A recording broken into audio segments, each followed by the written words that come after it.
Hello everyone. Today I'm going to talk about one of the most powerful yet most ignored foundation of Vedic astrology, which is Kosmische Menschenkarte, a principle that is forgot while making predictions. And because they ignore this prediction often become incomplete or inaccurate. This secret is called the delineation of Kosmische Menschenkarte. This is the base Kundalini. If you truly understand Kosmische Menschenkarte, your prediction will suddenly become clearer, deeper, and more accurate. So in this video, I will talk about Kosmische Menschenkarte, and we will understand what is Kosmische Menschenkarte, how it is created, why it is extremely important in prediction, and how you can use it to unlock hidden meaning in any birth chart. So let's begin. So first of all, we will understand what is Kosmische Menschenkarte. In Vedic astrology, Kalpurush means the cosmic man. This cosmic man lying in earth. This concept comes from the ancient Vedas. Ideas that the entire universe itself is like a living being. The zodiac sign represents different part of this cosmic body. This cosmic body is called Kalpurusha. So imagine the entire zodiac as the body of a divine cosmic being. Each sign represents a body part, and each house represents area of life connected to that body. This cosmic structure becomes the reference chart for all the horoscope. So this is known as Kosmische Menschenkarte. So how it is useful and how Kosmische Menschenkarte is created. First we will try to know this. Kosmische Menschenkarte is the natural zodiac chart, and it is created in a very simple way. So we take Aries as the first house. So the structure becomes Aries, first house, Taurus, second house, Gemini, third house, Cancer, fourth house, Leo, fifth house, Virgo, sixth house, Libra, seventh house, Scorpio, and Sagittarius, ninth house. Then comes the Capricorn, 10th house, Aquarius, 11th house, and then the final Pisces, 12th house. This is the itinerary template of astrology. No matter what chart you read, the structure always exists in the background. So you take this as a background chart. So this will be your base Kundalini. Body representation from the Kalpurusha is another subject. Another fascinating aspect is that each sign represents a body part of the cosmic man.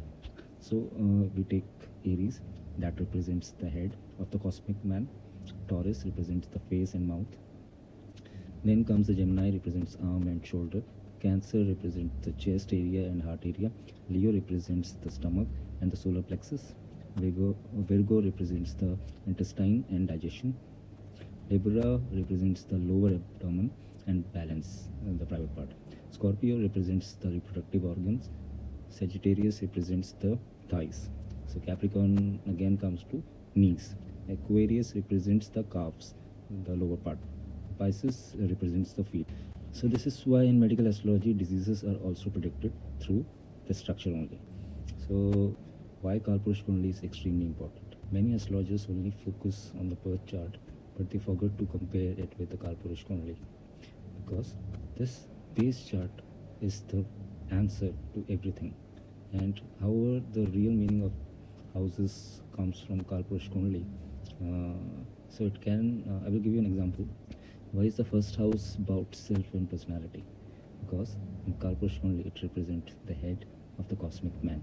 So whatever effect it has, it will be the base effect. And why is the second house about wealth and speech?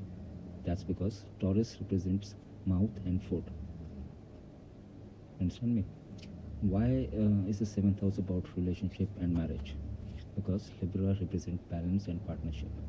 So you see, it is connected because it's the base of your life. The meaning of the houses are not random. They come differently from Kosmische Menschenkarte. So Kosmische Menschenkarte is very important when you come down to the prediction part. It really helps you out. So how Kosmische Menschenkarte improves prediction. Now let's understand how this helps in real prediction. Imagine someone has Mars in the fourth house. Many astrologers will simply say that Mars in the fourth gives you conflict in house, or most probably fights in house, your mother will be angry and all those stuff. But if you use Kalpurush logic deeper, like it will give you a deeper meaning and it will tell you the right thing. The fourth house corresponds to Cancer in Kalpurush only. Cancer represents mother, emotion, heart, and emotional security. Whereas Mars is a fiery planet.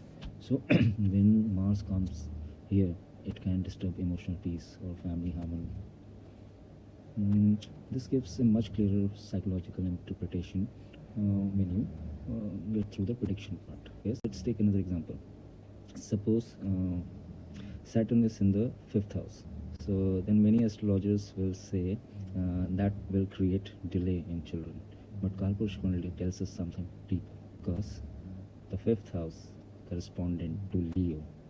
I mean, it corresponds to Leo, and this is ruled by Sun. And Leo represents creativity, intelligence, and authority. Saturn is the planet of restriction and discipline. So here Saturn can create delayed creativity, serious thinking, cautious romance or relationship, or delayed children. Now the prediction becomes multi-dimensional because you are associating the planet, the base planet and the transit planet, or the planet in the birth chart. So when you combine birth chart plus Kalpurush Kundalini, you start seeing patterns like why a certain house behaves differently, why some planets give psychological effect, why certain event repeat in life. We can take an example for this. If Moon is in the 8th house, the Kalpurush reference is Scorpio. So you will associate Scorpio. So Scorpio represents deep emotion, transformation, fear, and psychological intensity. So Moon here can create emotional turbulence, deeper psychological thinking, obsession with hidden truths. This is why many people will feel bad about it. The Moon in the 8th experiences the emotional extremes or depressive phase. So that is like too frustrating. This level of now why most astrologers ignore it. Now the question arises, when or why do many astrologers ignore this principle? Because modern astrology often focuses on shortcuts. People memorize simple rules like planet in a house is equal to result. That is not the part. But true Vedic astrology is a system of interconnected layers. It's not just one layer or one particular thing. Kalpurush Kundalini is the foundation for this layer. So if you don't have a Kalpurush Kundalini, that means your foundation is not there. Without it, astrology becomes mechanical. With it, astrology becomes scientific and logical. How you should use Kalpurush Kundalini? Whenever you analyze a chart, follow this method. I'll tell you. First step, look at the house in the bhava or the birth chart.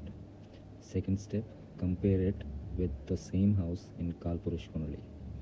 Third step, understand the nature or natural meaning of that house through the sign. Fourth step, then combine it with the planet sitting there. When you follow this process, your predictions become extremely sharp. Final words from my side. The great sages of astrology designed astrology in a very systematic way. Nothing is random. Kalpurush Kundalini is the cosmic blueprint of life. Every birth chart is simply a variation of this cosmic template. If you learn to read this template properly, astrology becomes far more accurate and powerful. So I will cut short this with my last thought. If you think like you are like going ahead without Kalpurush Kundalini, so that is not good. So that's it. Like, share and subscribe. If you have any comments or any questions, please drop in your questions down below. And if you want to ask something, anything, you can just drop down in the message box. I will try to reply you. Thank you for watching. Namaste and goodbye.